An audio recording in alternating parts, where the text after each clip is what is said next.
Hi there, it's Sarah from Inspire Tarot. Welcome to the channel. Let's see what message Spirit has for us.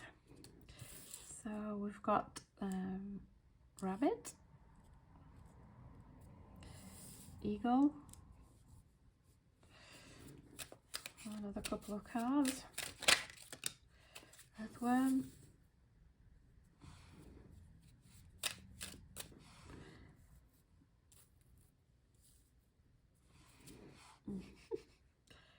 wonky wonky, one more please Spirit, nightingale. Right, let's get these cards straight.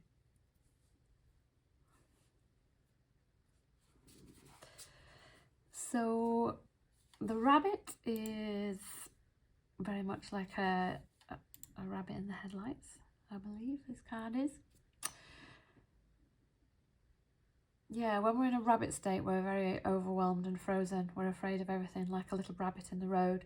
We can feel very pessimistic and neurotic and fearful. And because our thoughts are a self-fulfilling prophecy, we can become our own worst enemy, looping round in like a horrible experience on the inside, and then our external world will reflect that, and we're constantly manifesting situations where we feel like a victim. And it's just the Spirit always reminding us that the power is within, and the more we love and accept ourselves, the better our life will be. And the Spirit teaches us through this discomfort, and this discomfort is not nice, but it does force us to grow, which is good. So the eagle is all about all-pervading power, a truth seeker, and transforms karma. Noble and emanates light, physically and spiritually strong, a master of transformation, pushes us to be our best. Hold on tight for the ride of your life. So that's interesting, because you would think of the eagle as just coming along and picking up the rabbit and killing it. And I think this is probably a good example of the two states that we can be in the world. One minute we can feel really empowered and like we have victory and the power over everything, and then the next minute we can feel like we're just a victim, and that someone can just come along and swipe us at any time. And one of these states feels good and the other one doesn't. So this is just a reminder to stay right-minded and stay focused on the truth. Without hurting others, we can be in our power, and love is the greatest power in the universe. And love has a clever way of including everybody. So yeah, love is very intelligent. The earthworm is shy, hesitant, reluctant to share inner vision. So it could be associated with a newbie or feeling inexperienced. It says don't be intimidated or lose hope, because mastery takes time and that we're on track. So we can often feel like a beginner whenever we start something new, or whenever the ego's kind of caught us out and pulled us under. We can fall into the state of being a beginner, but we tend to think of being a beginner as something negative, but really it's not something negative. And if we can develop humility, then we can see that there's nothing wrong with having no knowledge of anything, or being completely wet behind the ears. There's nothing wrong with any of these states, and we all are in them at various times of our life, and that there's nothing wrong with being new at anything or feeling like we need to start again. So the nightingale is all about having a fearless voice. Yeah, and this card really expresses us, encourages us to express ourselves authentically, to share our voice in any way that we can. If we don't like speaking, then we can maybe write. We can comment on things that other people do. There's always a way for us to share our thoughts. I notice some people in the community that I'm in at the moment, they've kind of it's as if they have plenty to say, but they find it difficult to come out of their shell. And I think this is a stage that we very much go through on our spiritual path, where we have to kind of push ourselves out of our comfort zone. And it can be uncomfortable to push ourselves out, but then it can also be uncomfortable to stay hidden. And eventually it becomes more uncomfortable to stay hidden than it does to push ourselves out into the world and connect. And that's how we evolve, because we focus on the discomfort. It's the discomfort of avoiding. We want to avoid the feeling of discomfort, but when avoiding the feeling of discomfort kind of forces us out into the world, then that's a wonderful thing. It can feel very uncomfortable, but yeah, it's a good thing for us.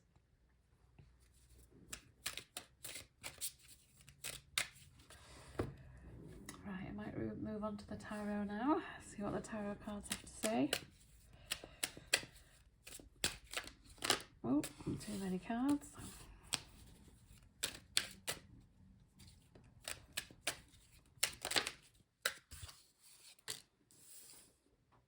The Three of Swords.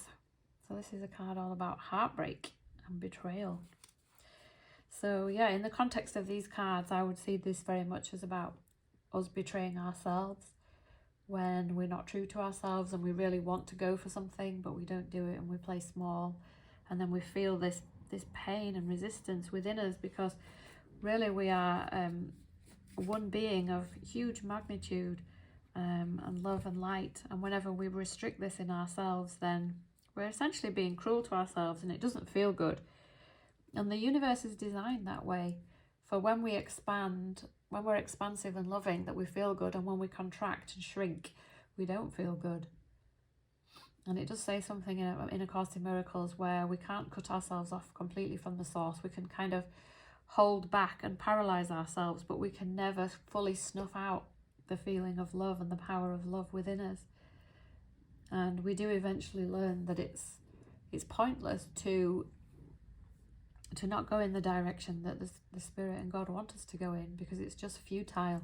We're going to be dragged along kicking and screaming anyway. So we have to just go, and we have to deal with the discomfort and just not see it as a bad thing. It's a purification process, and there's nothing going wrong. And this will put us in the Hanged Man. So the Hanged Man is where we have to see things from a different perspective. And we have so much confusion in the mind whenever we go through the process. We just really have no idea what we're doing wrong, what we're doing to ourselves. We know it doesn't feel comfortable. So we need these constant periods of kind of going out into the world and then coming back, seeing things from a different perspective, turning upside down. We know that the mind is wrong, upside down and back to front when we're in duality. Duality is just a very absurd way of thinking, where wholeness is split into fragments, and then these fragments seem to pit themselves against each other, but this is entirely illusory. It's all just made up of concepts. And the truth is that nothing can be against us, because there's no force that opposes God. And when we align with his way of thinking, which is that there's no opposing force, then we can just find common ground with everybody. And that feels so good, and is what the Spirit is aiming for us at all times.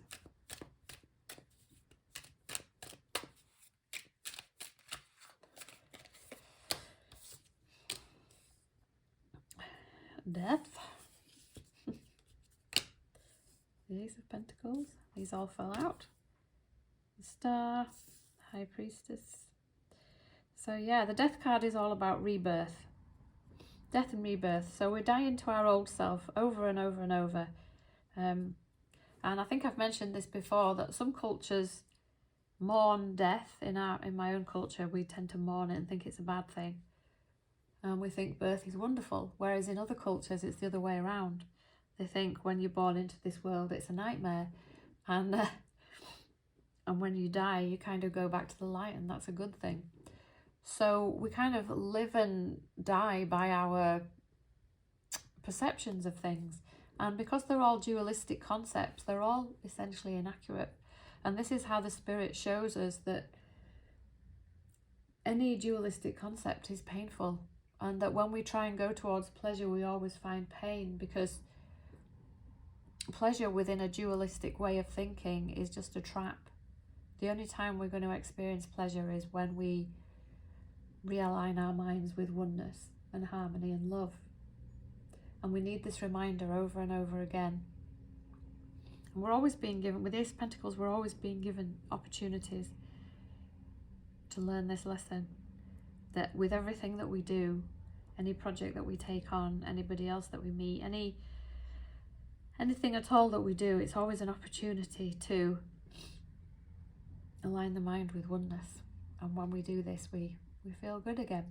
And the feeling good again can be instant. We just have to let it in. We just have to accept it. The Star card is all about healing. I very much love the Star card. It's probably one of my favourite cards in the deck because it makes me... it's a card of hope and healing, and it comes after the Tower. So often we've had something painful, for example, with the Death and Rebirth card and the New Start card.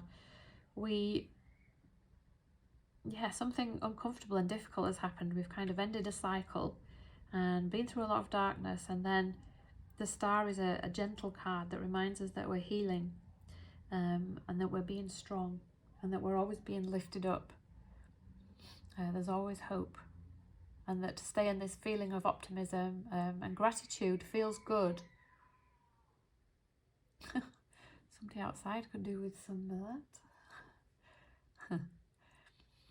So yeah, and this card also means that we're very aligned with our purpose and that we're having epiphanies.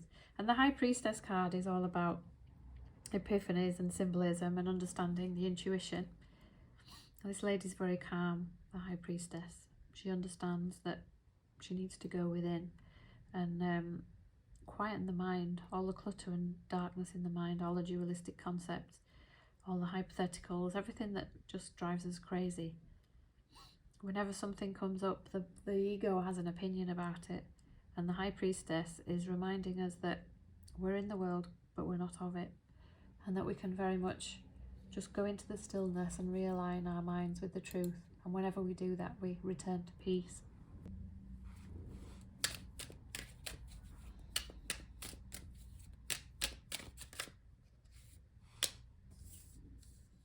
Judgment.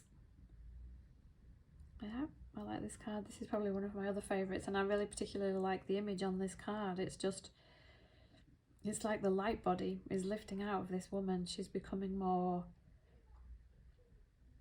She looks less solid and more ethereal. And this is kind of the process that we go from, because we're not really in a physical form. We are spirit, which means we have no form whatsoever. And I think this card depicts the ascension process as we rise and we become more free and less solid.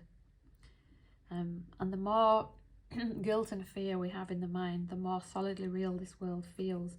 Whereas when we're feeling guiltless and fearless, whenever anything happens to us in the world, we can take it more with a pinch of salt, because we know it's just a temporary experience. That the world is just smoke and mirrors. And the Judgment card is very much as about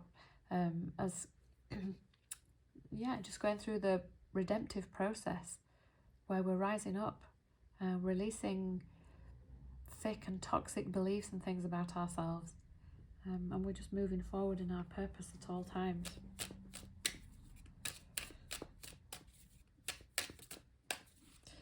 Right, let's have one last card, please, Spirit.